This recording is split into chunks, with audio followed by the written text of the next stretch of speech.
I'm going to present on a very special topic because this topic is essentially how do I help people solve their back pain? I have a lot of people asking me like, how exactly do you do this? Why does it work? And so I wanted to jump on here and just really show the outline of what it actually looks like to work with the body rebuild system to actually solve your back pain. Okay, so what you see up here is a fancy graph that I put together, but I want to use it as a way to show you how it is that I help people. Okay, and so this is going to be very important because I'm just going to walk you through what it looks like and how it helps people. And we'll just kind of go through real quick. And so, of course, if you have any questions, just drop them in the chat. But we'll make this as informative and as brief as possible. Okay, so when we're thinking about working through the body rebuild system, I think when you're trying to solve back pain, there's some key areas to focus on. Okay, so the first one here is really just building awareness and stability. And so this is really about building a foundation for a pain-free training. All right, you got to understand what causes your pain triggers, and you have to establish a level of stabilization in both your pain, but then also just in your body. Okay. And then I always talk about the mind-body connection. This is huge, right? If you don't have a good connection with your mind or your body, you're not really going to know exactly what's going on. And again, I always tell people like the likelihood is that your body, has been talking to you for a long time, but you didn't really listen. And I see that kind of stuff taking place. And the next thing you're going to want to do is advance to safe movement and strength. So what this really looks like is once you've kind of gotten out of this pain stage, you want to move on to developing functional strength and mobility while reducing pain flare-ups and building confidence in daily activities. Okay, so we're going to go in a little bit more how we do this in a second. And then the big thing is alignment and functional mastery. So being able to actually perform functional movements in a way that actually doesn't put you in more pain or beat the body up or irritate some of those areas. So I see a lot of times people get better, but then what happens is they get hurt again, right? So they get better, they rest, they stop doing the movement, but they never actually address some of the reasons that what they actually had the problem happen in the first place. Okay, so I want to jump down here. It's a little framework that I put together. So this is phase one, awareness and stability. This is like the foundational stage. And so typically what we always do is we want to start with a movement assessment, mainly focusing on, what triggers the pain. We're going to identify spine hygiene practices, and we're going to do a lifestyle audit to see like what's going on with your body. What types of things are you doing in your life that might actually be causing more pain? Okay, so you see some key areas here. You see spine hygiene. You see mind-body awareness over here. Okay, you see that. You see the back defender. Okay, down here we got the MFR protocol, and then we got the Glute-Core connection. Okay, so I call this the stability and the strength cycle. Okay, so we're going to review this super quick. So what is spine hygiene? Right, so spine hygiene is a term I think coined by Stuart McGill. It's essentially just like any hygiene is like taking care of the spine, right? So protecting the spine. So what you're going to want to do is protect your spine in everyday movement. So especially when you're in pain or you've had a history of like, the back having issues, you're going to want to be slightly more cautious, but specifically when you're trying to get out of pain. So spine hygiene is about protecting your spine through posture awareness, ergonomic adjustments, daily habits, and just incorporating small actionable techniques into your life. So like when I travel, like I use a lumbar support, and I don't have back pain, but I'm sitting a lot. I'm on the plane. I don't know if I'm going to get up, etc. I just do it because I don't really want to have back pain come back, right? That's one little thing. The next thing is identifying pain triggers, right? So being aware of what actually is causing your pain. I talk to people all the time. They're like, I don't even know why I'm in pain. Like I woke up one day and I had pain, and the day before I didn't have pain. So like I see this type of thing taking place all the time. And it really, if you can get to the point of identifying your pain triggers, you're going to be way ahead of the game here. Okay. The next thing is experimenting with spine-friendly habits. So, think of some that you can do, little movement breaks, walks, just things that you can do throughout the day that are just going to make you feel better. Okay. So think about things. If you have tension and pain, how can you relieve some of that tension and pain? Okay.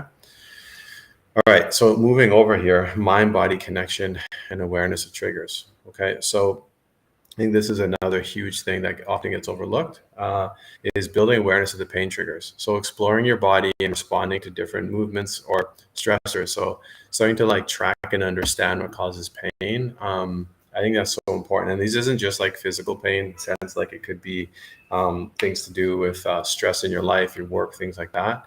And then just being able to track pain patterns, really, really important. So again, when you're in this deep hole, sometimes you're like, I don't know how to get out of it. How do I get out of this? If you can track those things, you can start to cut them out and you can start to build some momentum. All right. And then observation without judgment. So allow yourself to know how your body feels without overthinking it. Sometimes, like, we get a little bit of pain and we're like, oh no, here we go again. But it's not that serious. Sometimes it's literally just we have a little bit of pain and it's going to go away. Right. So it's a big thing. So, big idea here is your body is constantly giving you signals, pain, discomfort, tension, just about how it's moving or being positioned, right? So building that strong connection is going to help you recognize these signals and respond appropriately. By identifying the triggers, you're, tracking patterns, you can gain that awareness that you need to make meaningful change in your daily habits and then reduce pain and prevent further strain on your back, right? So the Back Defender is my program. It's 6 fundamental movements. And some of the core principles of this is to train without pain. Now, again, you're going to hear people say, hey, you need pain, or, physiotherapists or other people out there might be saying like, you don't need to be so cautious. Pain is okay and stuff like that. And they're not wrong. But when you're always in a chronic pain cycle, when I talk to people, it's because they've been pushing through pain forever and they're not doing the right thing. So we want to teach correct movements without pain. All right. This is super important. And then another big thing here is building that glute-core connection. Okay. And so this is going to be just understanding that, like, when we're moving our hips, so we're going to hip extension, we're opening up our hips or flexing our hips, we need our core to be an anchor, right? And our core includes our glutes and our back and our core, like our abs and all these muscles, right? Like, there's a whole list of them that are our core, right? And so when we're doing these foundational movements in the Back Defender, the key area is first to teach people how to move their legs without their core moving, right? Without their lower back moving in excess.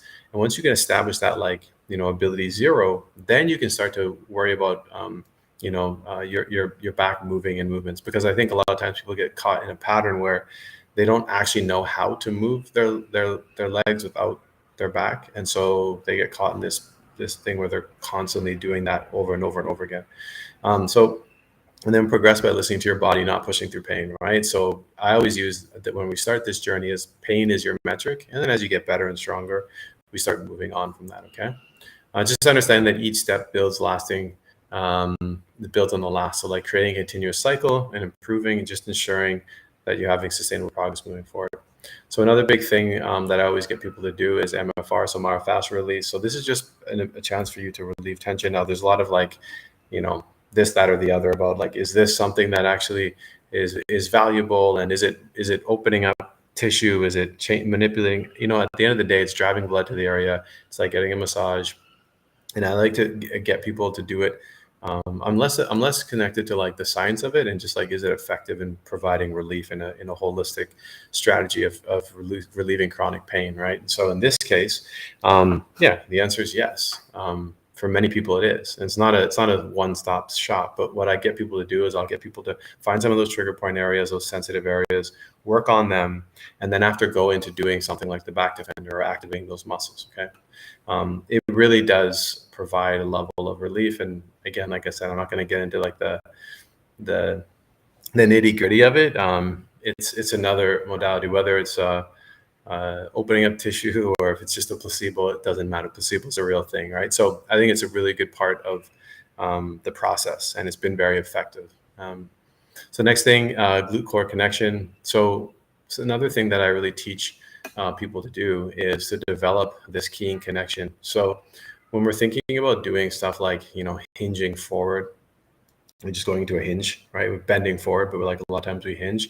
In the past, what I would do is, like, just, again, when you're in chronic pain and the only thing your body knows how to do is the thing that caused chronic pain, you're in trouble. So I'm going to regress here and just explain, like, there's no such thing as like bad movements. But if you're only stuck in one movement pattern and you can't do anything else, that's bad, right? Like if you don't have other options and every time you bend over, you only do it the same way and you have chronic pain, you don't use your glutes, your hamstrings are tight, all these things, you're going to run into issues. So this glute-core connection is huge, and something that we really focus on is this idea of activating the glute and core together through this breath work, really getting the diaphragm involved and creating that connection, and then putting the body in positions in a way that opens up areas, like, getting into a split stance position, for example, and working on these diaphragmic breathing, really getting the diaphragm involved, getting the core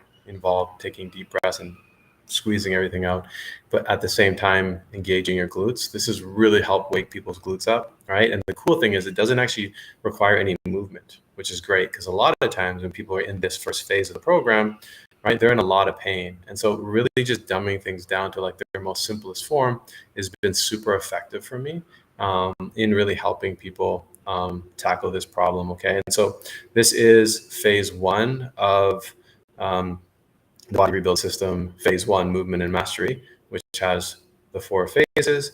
And this is just something that you would be doing well in this phase. And this would be something that would continue daily as a daily practice as you move through it. Okay, so again, it's been very effective.